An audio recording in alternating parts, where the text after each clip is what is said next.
Hey, I don't know when I heard of you initially through Christian hip hop stuff. Probably. You're probably now one of the foremost engagers in the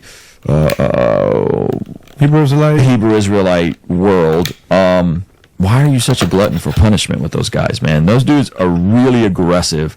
And we were hanging out in Phoenix, and it was like, I just wanted to see you. I was like, hey, man, like, I'm in Phoenix. You're like, want to go out and talk to the Hebrew? No, vocab. I have zero desire to go talk to the Hebrew Israelites. What is, like, give me your understanding for your heart on why you have a burden for these folks. And is it for them, or is it for the people that watch? Like unpack some of that for me. well, it doesn't start with watching for me. It starts when I found out a number of years ago, Ruslan, they're literally going into the middle of services at churches, interrupting the service, saying, "You're Israelites, here's why, da da da da da." And if you don't agree, then they curse them out and leave. So I found out this was happening, and so I looked into it, but I was like, I don't know if I'll ever see these guys. So the way I heard about it is an old friend from our old neighborhood says these guys are coming around. Sometimes they'll try to deny it, but they still do a version of this where they go on the outside of churches. You don't see them as often going directly into the service.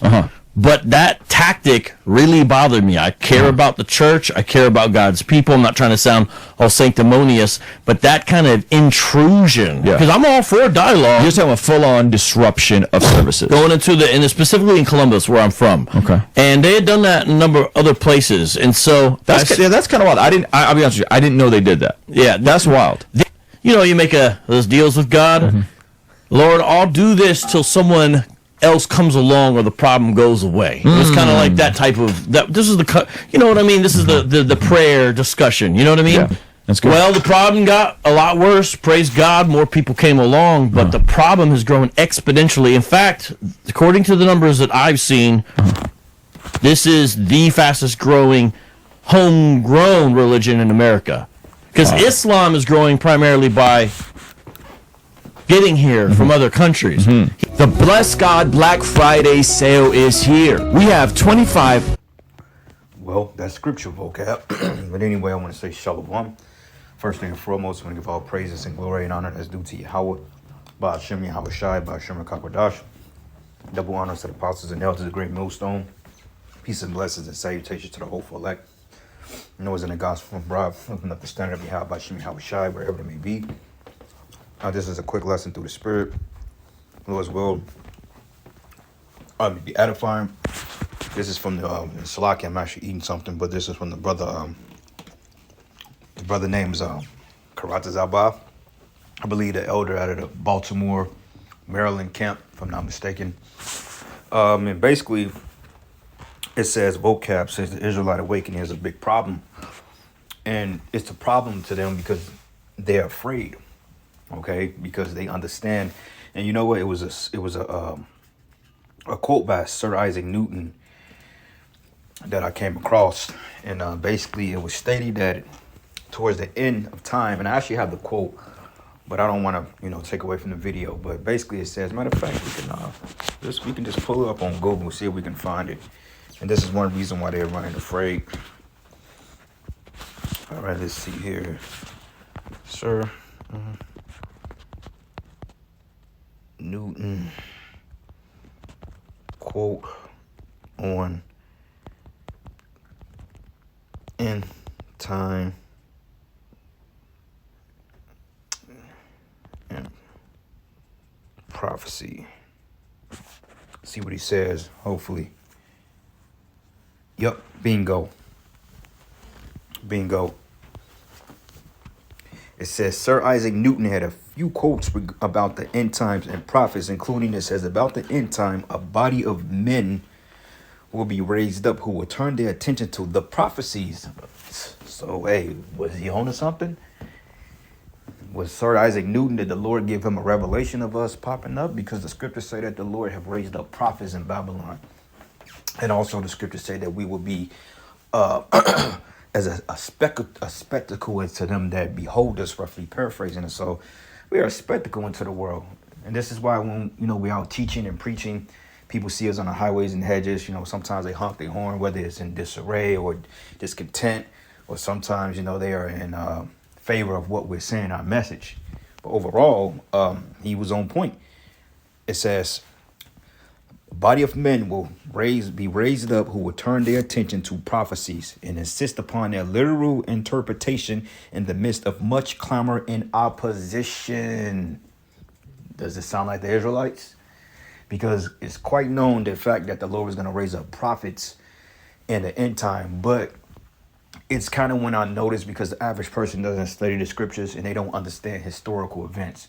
Okay, people are not familiar that with time, that when the Lord was getting ready to collapse kingdoms, that he was getting ready to set up the men of the Lord. Okay, because think about it, it's just like today, and during the time of Acts and during the time of Yahushua, you had the disciples, the 12, and then you had other men that followed Yahushua and the disciples had disciples. And it's the same thing today with all the Israelites here, okay, whether it be different camps or not. But the point about it is that people was not anticipating it because their faith and belief have gotten away from biblical eschatology, prophecy. But it's a common fact that every time the Lord was getting ready to destroy a kingdom or an empire, he raises up men to foretell the downfall. So how is any today different? Okay, and when you study the scriptures, it tells us that that Ezekiel 37, that we should be a great army, and vocab is getting whiff of the prophecies fulfilling themselves or coming to pass through Yahweh Bashim Yahushai, and he's basically afraid. So it's his top mission or top goal to slander any and every Israelite camp that he can possibly come across, with the first foremost being a great millstone. All right. He don't like us because we don't really give him the time of day, and we have orders to call the cops on his ass if he comes up to the camp. Okay, but this is just basically Esau. He's afraid. And vocab, he's sent. Okay, like we've said before, I've said it, other brothers have said it. I said this dude is set up, man. Okay, he's an agent. And not only that, he's a fucking small hat. So that's the reason why he's coming up trying to accuse us of these things that's unfavorable to public, because he made a mention about, oh, well, you know, they was cursed going up into churches and cursing out church members and all that other stuff. Well, look, dude, I haven't known, well, GMS, I'm speaking for us. I'm not speaking for other Israelite camps. We don't know or care what they do. Okay, but from what I've seen, Great Millstone, we don't fucking blitz churches, man. Okay, we don't go up to churches and going inside churches and cursing out the preacher and, you know, saying, all you motherfuckers, we don't do that, okay? I never known a brother in GMS to do that, you know. So you can get that out of your mouth. I don't know camps or Israelites of One West, so to speak, or of GMS that's actually going up and blitzing churches. And even so, if that was the case, who are you to come to the beck and call of that? Who are you? Who sent you? All right, but basically he's getting afraid, just like all these preachers out here, these demons. They all getting afraid. All right, but it says by this rashness they have not only exposed themselves but brought the prophecy also into contempt. And that's not talking about as in us, but these are just quotes he made. All right. But the first one was at about the end times of the end, a body of men will be raised up who would turn their attention to the prophecies and insist upon their literal interpretation. Yeah, because scriptures say that no scriptures of any private interpretation. But it says, but their literal interpretation in the midst of much clamor and opposition. And this is why you have a great apostasy going on. And this is why you have men that's trying to come up and debunk our movement, because this is the time of much clamor and opposition. Okay, this is the same thing that the disciples, soon to be called apostles, dealt with. They dealt with persecution, and this is just the start of it. Okay, eventually the persecution is going to get physical, and they're going to have men like this to lead the accusing factors. So, you know, to point out certain, oh yeah, they do this, they do that, without any type of proof or evidence that we've done anything. But the fact about the authorities, they feel threatened because we're speaking the truth. Okay. So also he made another comment about this is the fastest homegrown religion in house, so to speak, you know, because, you know, I think he's done the numbers and it estimated that like over 1 million something people identify with being a Hebrew Israelite. Well, let's see what the scriptures say about that. All right. Because the scriptures clearly tells us that we were going to remember ourselves, and majority of the Israelites are over here in the Western Hemisphere. Okay, a great bulk of Israelites came to Babylon. All right. So this is the book of Baruch, Babylon. This is the book of Baruch 2. And I'm going to start at verses 26, and it says, "And the house which was called by thy name hast thou laid waste, as it is to be seen this day, for the wickedness of the house of Israel and the house of Judah." So a direct result of our people being in a chaotic mindset at the end is a result of Yahweh Bashim Yahushai taking his blessings in his hand off us and leading us to spoil to the heathen. Okay, this is why you have Jakes that's out here just living raunchy, man. So-called black woman out here just straight degenerates. The children are all jacked up, man. Okay, Jake's situations are all just hell on earth, man. Okay, this is basically a forsaken. We were forsaken of Yahweh Bashim Yahushai for a short period of time, but now we have our understanding and heritage back, and this is what's pissing off these other nations, and mainly you Edomites, mainly vocab. Okay, because he's read the scriptures to some degree, and I'm sure he's come to some type of semblance of understanding that, damn, these are the children of Israel. Okay, because, I mean, they're going out on the streets, they're speaking the word, you know, they can get aggressive at times. And when I say aggressive, meaning, you know, as far as the street teaching, when sometimes we rebuke, you know, this soft, slow-belly world would consider that too manly aggression. But it's really austerity and masculinity, and that's all it really is. You know, also Ezekiel 37 chapter about the great army standing upon thy feet that had the spirit of life in them. That's us. You know, Revelation 11. And I'm pretty sure something has to click in his feeble mind that, damn, these guys may be the truth. So he's sent by his superiors to come and disrupt what we do, but he's going to fail because he's not of the Most High, all right? And the Lord said that the gates of hell will not prevail against thee.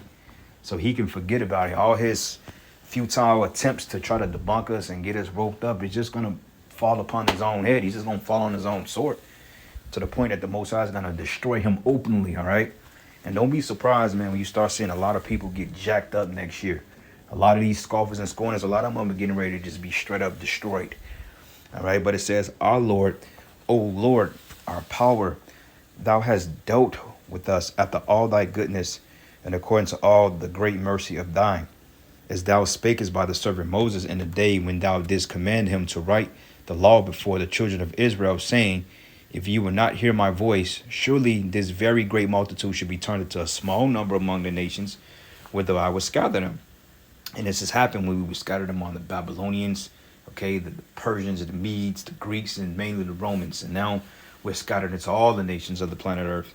And it says, "For I knew that they would not hear me, because it is a stiff-necked people.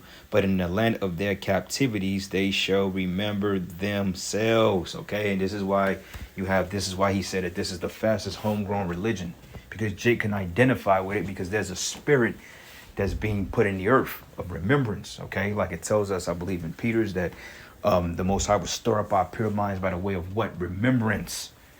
Okay, this is why that is so easy for Jake to grasp onto this knowledge and excel with it, because this is who we are.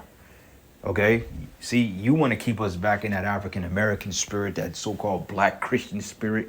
That ain't done nothing for Jake, man, but kept us on the plantation and ultimately stopped the Lord from dealing with us. And he understands that, because when you go into the book of Judith, it tells you if you want to keep these people in sin and against their power, have them to rebel against the Most High. And this is what he's doing by trying to force that bullshit ass Christianity back down Jake's throat.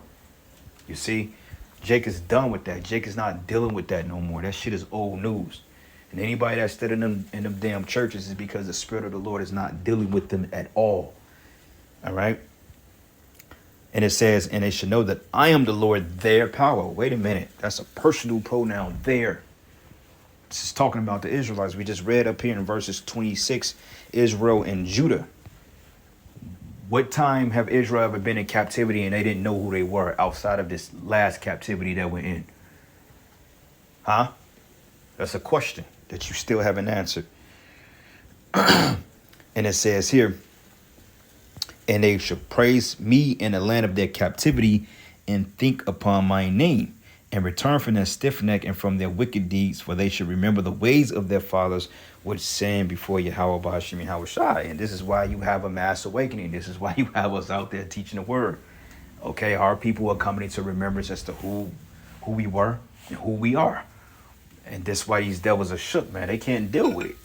Okay, like what's this guy's name? Was it Dr. Michael Brown or some shit? I think he got caught up in like some type of alleged sex scandal. Somebody came forth on his monkey ass But yet all these Christians out here supposed to be holier than thou and believing in the Lord and Jesus. And I want to say my Christian brothers, but yet all you got some wicked works that's been done in the dark, man. All right. That's just straight wickedness. Next precept. This is the book of Ezekiel 11. And I'm going to start at verses 16. And this is in the New Living Testament. It says, therefore, tell the exiles. Now, look up the word exile, right? All right.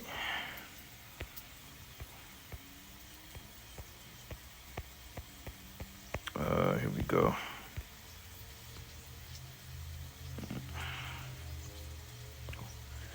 Salakia. Ezekiel 11 and 16.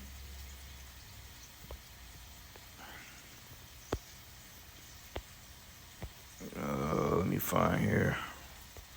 Among the heathen. Matter of fact, let's do it this way. Let's do this real quick. Look up the definition of exile. And we all know what it means, but just for edification's sake.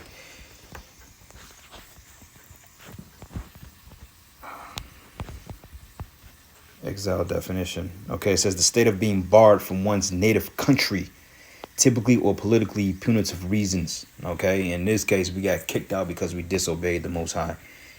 All right. It says expel and bar someone from their native country, typically for political or punitive reasons, a corrupt dictator, blase, blase. Okay, so it means to be expelled out, to be kicked out. Like we read in Baruch, we were kicked out of the land. But anyway, Ezekiel 11 and 16, it says, therefore, tell all exiles that is what the sovereign Lord says. Although I have scattered you in the countries of the world, I will be a sanctuary to you during the time of exile. Okay, so this goes back into what Vocal was saying when he mentioned about how this is the fastest growing religion and how it bothered him, how he had to move on this with the spirit, whatever the bullshit he mentioned. But the Lord said here he was going to be an exile. I mean, he was going to be a small sanctuary to us, man. So the camps you see, the ministries you see, those are sanctuaries of Yahweh Bashim Yahweh Shai being led through his men. So when you go into a particular camp, a GMS camp, you know, those are small sanctuaries, man. Those are the true houses of the Most High. That's where you go and get the truth. Okay, he's a sanctuary unto us. As I, the sovereign Lord, will gather you back from all the nations where you have been scattered, and I will give you the land of Israel once again. And we're in the process of this happening. Okay, but notice it says, into the countries that have scattered thee. I didn't say country, but countries, predominantly here in the West, okay? Because the North America, whether it be North, Central, or South America, they're still countries, plural, even though they are called the Americas. Okay, the Americas is plural. Okay, and then you have Asia, which they call Euro-Asia, which is Asia. You have Africa. Okay, you have parts of Asia, which you have you have Central, South, and Eastern Asia. Okay, Western Asia, which they broke up and called it Europe. Then you have Ireland, and you have the UK. You have Israelites all over, man. You know, but overall, this prophecy is concerning us. And these devils are running afraid because they understand now. They don't understand, but they're seeing awakening and they know that this is the end of their demise. All right. So this is the book of Revelation 11. And I'm going to start at verses 11 and I'm going to start at verses 11. It says, but after 3.5 days, the Most High breathed it to them. It says the Most High breathed life into them, which is the spirit.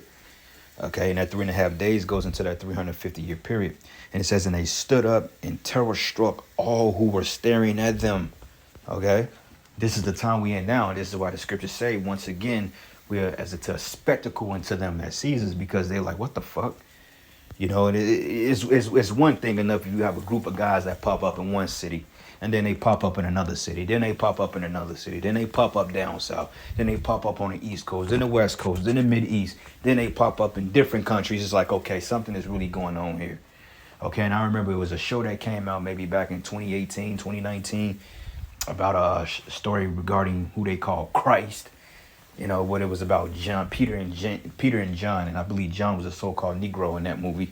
But basically, they was like, this Jesus cult is rising faster than what we can contain. Because the same thing happened during the time of the Roman Empire when we was under tributary by the Romans, man. Okay, Jake was rising up in record numbers too, because basically this is the whole book of Acts playing out again, man. So miracles are getting ready to happen, you know, spiritual power, all types of things. And once we get that spiritual power, that's when this devil is going to pop his top. And I have strong belief that the Most High is going to keep vocab around just to prove the point that we are the true Israelites, because it wouldn't be justice to let him get destroyed tomorrow, and yet he dies with that pride in his heart that, oh, he's debunked us, which he didn't. Okay, he's going to witness the miracles. He's going to witness the men of the Lord doing things with their minds. Okay, he's going to witness possibly the chariots, you know, which I'm sure he's seen chariots. I mean, they all over the news now. It's like you can't deny them. And the Lord is moving on his fucking place, man. But he's going to witness the utmost miracles of the men of the Lord. And hey, Yahweh Shai may even grant him the ability to live to see the second coming of Yahweh Shai. And the Most High may just put his ass to death, man. Okay, well, the Lord can just throw him head first in slavery. I won't be surprised if a low level, I mean, even though vocab, he's very low level, but hey, the Lord can save him for captivity, man, on the first go round. Because who's to say? We don't know how juiced in vocab really is. He literally can be one of the lower level Rothschilds. We really don't know. I mean, they hide themselves, and I'm not saying that's definitive, but you just never know who people is, man. Okay, he literally can be a higher up elite on a low level, just sent out to do a task, man. Okay, just like us. Hey, we're high angels that was brought down to a low level to do the work, man. So hey, it could be the same thing with this fucking devil. He can be literally a Rockefeller. We don't know nothing about it. Okay, because they hid their identities throughout the centuries. Because what we found out was that Rothschild name was Red Shield, and before that it was Bowser, which means peasant.